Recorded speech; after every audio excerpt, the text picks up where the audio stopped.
It's been a quarter of a century since a physician has been a member of the Minnesota Senate. Dr., now Senator, Scott Jensen practices family medicine at his clinic in Watertown and now joins me in the studio to reflect on his senatorial experience thus far. Welcome. Thank you, Shannon. Why did you run for Senate, and was this your first foray into politics? Well, actually, I really didn't think I ran for Senate as much as I was recruited, and over a 60-day period of time, my wife and I did a lot of praying and reflecting after people had reached out to us to see if I would be willing to run for Julianne Ortman's seat since she was not going to seek re-election. And after 60 days, I think my wife and I felt convicted that maybe I was supposed to try to have a larger impact than just one patient at a time, though that's where my heart is. In terms of my first foray into politics, I lost when I ran to be the student body president in Sleepy Eye, Minnesota. And I remember I lost because I told the student body that I did not think I would be able to abolish the detention policy that the principal had in place. And my opponent accused me of being a stuffed shirt, and she said she would abolish it. She was elected by 3 votes and did nothing with that issue whatsoever. That was my first foray in politics. That was your first experience. Otherwise, I've not been in politics other than 10 years on the school board in Waconia. Okay. Well, you began the session with a clear sense that you wanted a seat at the table, in particular with regard to healthcare policy based on your experience as a physician. Are you satisfied with the impact that you've had thus far? No. What more would you like to see?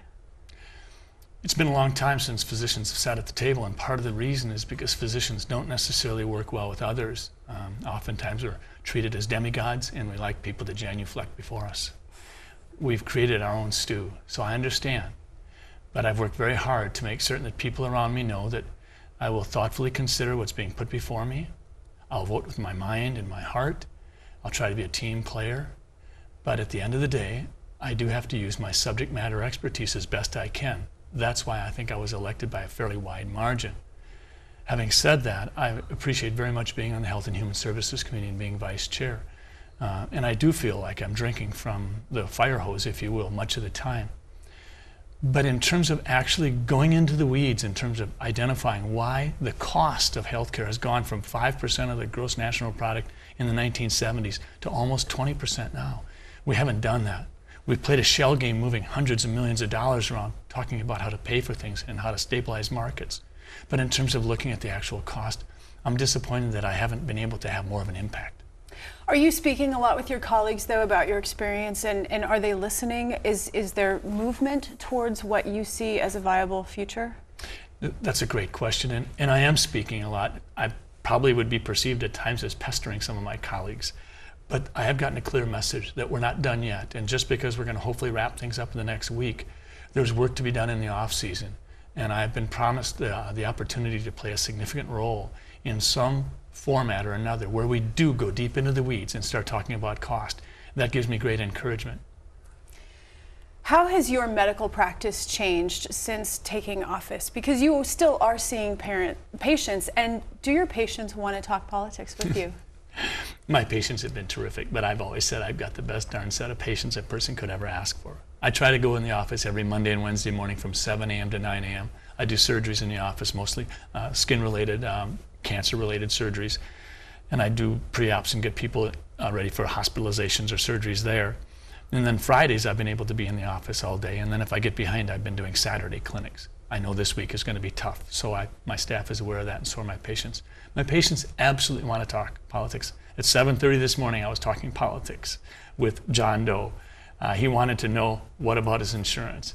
I was doing surgery on a fellow's chest at 8:30 this morning, and he wanted to talk politics, and I told him that he had to not take any deep breaths because he was moving my scalpel. So it sounds like this is a really, really busy schedule. I assume you're looking forward to the interim. Is this sustainable for you, this work-life balance? I do 45 hours a week at the Capitol, 10 hours a week on the road, and about 15 hours in the office. So that comes to somewhere around 70 hours. I remember when I built the clinic at Catalyst in 2001, I averaged 100 hours a week for about a year. So I know I can do this. And it'll get a lot easier as soon as the session gets over. And I do think that the balance between being here and having that real-life office experience is really good for me emotionally. But I think it's good for the Senate and the House, too, because I do bring real-life stuff, and I'm reminded of it every day. Because the Republicans hold the majority by just 1 vote, Do you believe that that gives you greater influence in swaying your colleagues? There's no question, mathematically. If I swing, there's no 34-33. If one of my colleagues swings, there's no 34-33. Senate Majority Leader Paul Gazelka is extremely sensitive to that. He's worked very hard to make sure that we all can be on the same team. There are a couple times where I didn't see eye to eye with the, quote, Republican caucus team. And I went ahead and did what I thought I needed to do. What has been the hardest thing for you to adjust to? The lack of thoughtful consideration of what's being said on the floor of the Senate. I thought that it would be more ebb and flow. A person would consider what's being said, consider what's being offered in the terms of an amendment, and do their best to see if we could incorporate that into the law that was being discussed or the bill that was being discussed. It seems like we're sort of supposed to go into the Senate chambers with our minds made up, and we're supposed to stick to that. That's hard for me, because this is sometimes the first time I've had a chance to hear my colleagues, regardless of what side of the aisle they're on, to hear their thoughts on something. And sometimes their thoughts are spot on. And I want to have a chance to say, gee, that thought, that amendment, that could help give a better shape to this bill as it moves through.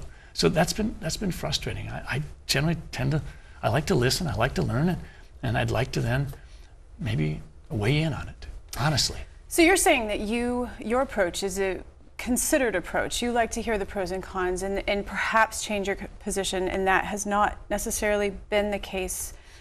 There's a lot of pressure to not sway from the line that's been set up in the caucuses.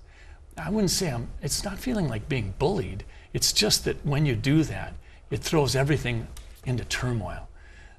You undoubtedly would like to know about my vote for the Loehrke amendment a couple of months ago, when there was an option introduced as to if the big players, the health partners in Medicine and Blue Cross, aren't willing to participate in every county in the state, what about the concept of a MinCare buy-in kind of option, plan, if you will, that would cost somewhere around $8,000, and it would be not a freebie, it would be a real legitimate option.